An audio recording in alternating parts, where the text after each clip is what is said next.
But if our gospel be hid, it is hid to them that are lost. People cannot get saved just on their own. You know what I mean? They need to hear the gospel preached by somebody who's saved, and they need that in order to be saved. They can't get saved on their own. That's why that ministry has been entrusted to us who are saved to go out there and preach to them. In fact, let me prove it to you. Turn, if you would, to Matthew chapter 28. And while you're turning there, I'm going to prove this to you from the Bible, from Romans chapter 10. But you're turning to Matthew 28.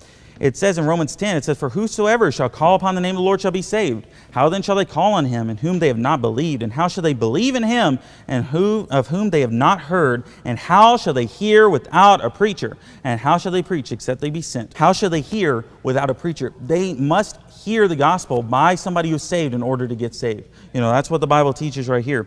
And so it's up to us to get those people saved. That's up to us. We need to preach the gospel to every single person, every single creature that we possibly can. Obviously, we need to preach the gospel to every person in the world. But, me personally, I'm not going to do that. You personally, you can't do that either. But what we can do is reach the people in our area. And if we all work together as Christians and everything, and we're just working together trying to get this done, we have the maps, we coordinate and everything, then, it is a real possibility that we can reach every single person in the entire world.